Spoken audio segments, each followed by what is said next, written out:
Hello, welcome to my YouTube channel. आज हम आज हम इस वीडियो में क्लास 8 का हिंदी बुक का चैप्टर 5 चिट्ठियों की अनूठी दुनिया पढ़ेंगे। पत्रों की दुनिया भी अजीबोगरीब है और उसकी उपयोगिता हमेशा से बनी रही है। पत्र जो काम कर सकते हैं वह संचार का आधुनिकतम साधन नहीं कर सकता है। पत्र जैसा संतोष फ़ोन या एसएमएस का संदेश कहाँ दे सकता है।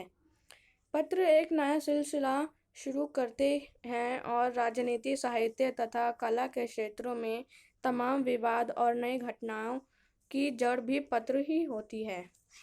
दुनिया का तमाम साहित्य पत्रों पर केंद्रित है और मानव सभ्यता के विकास में इन पत्रों ने अनूठी भूमिका निभाई है। पत्रों का भाव सब जगह एक सा है, भले ही उसका नाम अलग अलग हो। पत्रों को उर्दू में खत बोलते हैं, संस्कृत में पत्र, कन्नड़ में कागज, तेलुगु में उत्तरम और जाबू और लेख तथा तमिल में कड़ित कहा जाता है। पत्र यादों को सहेजकर रखते हैं, इसमें किसी को कोई संदेह नहीं है। हर एक की अपनी पत्र लेखन कला है और हर एक के पत्रों का अपना दायरा।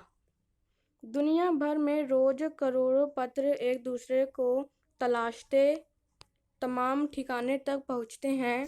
भारत में ही रोज 4.5 करोड़ चिट्ठियां डाक में डाली जाती हैं, जो साबित करती हैं कि पत्र कितनी अहमियत रखते हैं।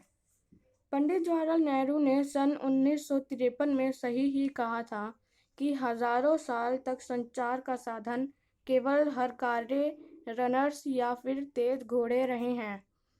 उसके बाद पहिया आए, पर रेलवे और तार से भरी बदलाव आया।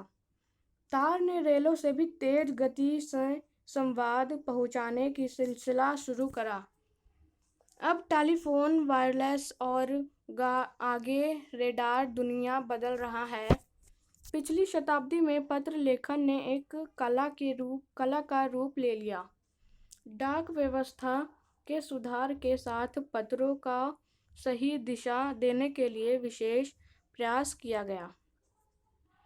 पत्र संस्कृति विकसित करने के लिए स्कूली पाठ्यक्रमों में पत्र लेखन का विषय भी शामिल किया गया। भारत ही नहीं, दुनिया के कई देशों में ये प्रयास चले और विश्व डाक संघ ने अपने ओर से भी काफ़ी प्रयास किए। विश्व डाक संघ की ओर से 16 वर्ष से कम आयु वर्ग के बच्चों के लिए पत्र लेखन प्रतियोगिता आयोजित करने का सिलसिला सन 1972 से शुरू किया गया। यह सही है कि खास तौर पर बड़े शहरों और महानगरों में संचार साधनों के तेज विकास तथा अन्य कारणों से पत्रों की आवाजाही प्रभावित हुई है, पर देहाती दुनिया आज भी चिट्ठियों से ही चल रही है। फैक्स, ईमेल, टेलीफोन तथा मोबाइल ने चिट्ठियों की तेजी को रोका है, पर व्यापारिक डाक की संख्या लगातार बढ़ रही है।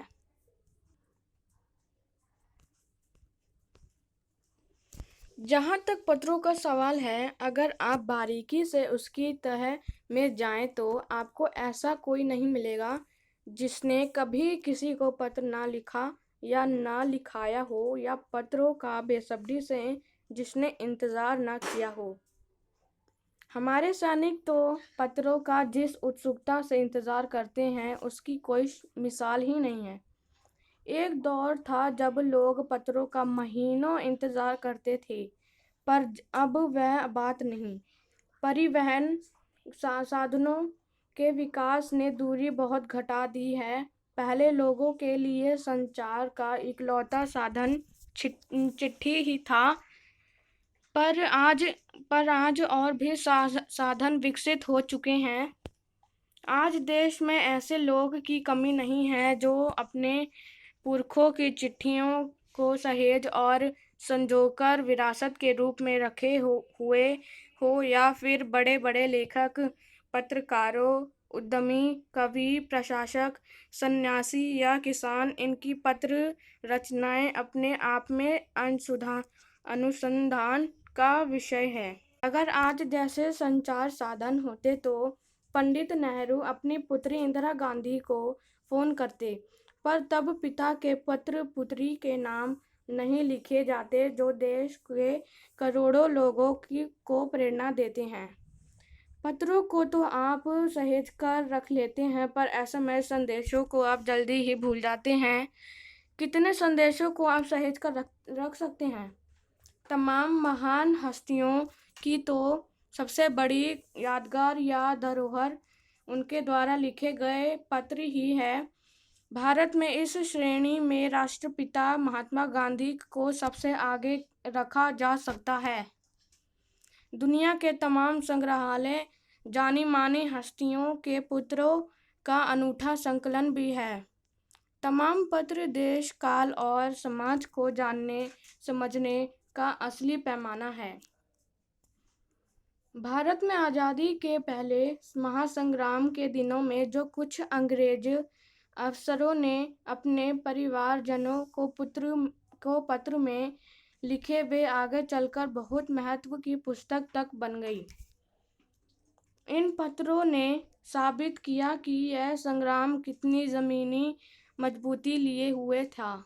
महात्मा गांधी के पास दुनिया भर से तमाम पत्र केवल महात्मा गांधी इंडिया लिखे आते थे और वे जहां भी रहते थे वहां तक पहुंच जाते थे। आज़ादी के आंदोलन की कई अन्य दिग्गज हस्तियों के साथ भी ऐसा ही था। गांधी जी के पास देश दुनिया से बड़ी संख्या में पत्र पहुंचते थे, पर पत्रों का जवाब देने के मामले में उनका कोई जोर नहीं था। कहा जाता है कि जैसे ही उन्हें पत्र मिलता था उसी समय वे उसका जवाब भी लिख देते थे। अपने हाथों से ही ज़्यादातर पत्रों का जवाब देते थे। जब लिखते लिखते उनका दाहिना हाथ दर्द करने लगता था तो वे बाएं हाथ से लिखने में जुट जाते थे। महात्मा गांधी ही नहीं, आंदोलन के तमाम नायकों के पत्र गांव-गांव में मिल जाते हैं।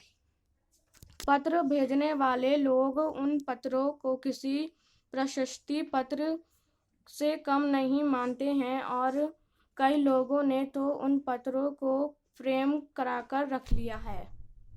यह है पत्रों का जादू।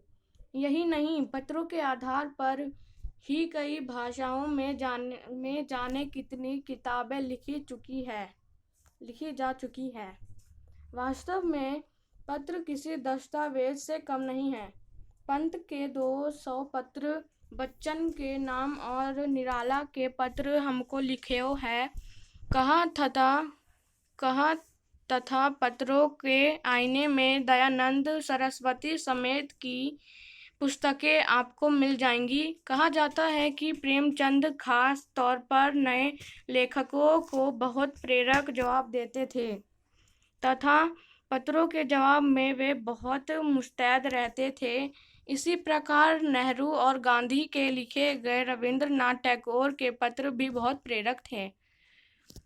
महात्मा और कवि के नाम से महात्मा गांधी और रविंद्रनाथ टैगोर के बीच सन 1915 से 1941 के बीच के पत्राचार का संग्रह प्रकाशित हुआ है, जिसमें बहुत से नए तथ्यों और उनकी मनोदशा का लेखा जोखा मिलता है।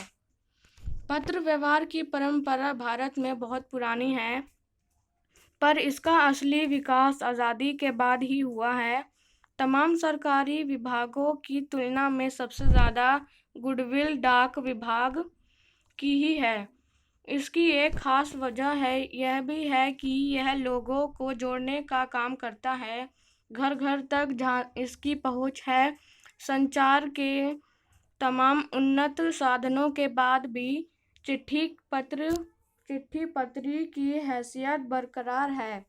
शहरी इलाकों में आलीशान हवेलियों हो या फिर झोपड़पट्टियों में रहे लोग, दुर्गम जंगलों से घिरे गांव हो या फिर बर्फ भरी के बीच जी रहे पहाड़ों के लोग, समुद्र तट पर रह रहे मछुआरे हो या फिर रेगिस्तान की ढाणियाँ ढाणियों में रह रहे लोग आज भी खतों का ही सबसे अधिक बेसब्री से इंतजार होता है।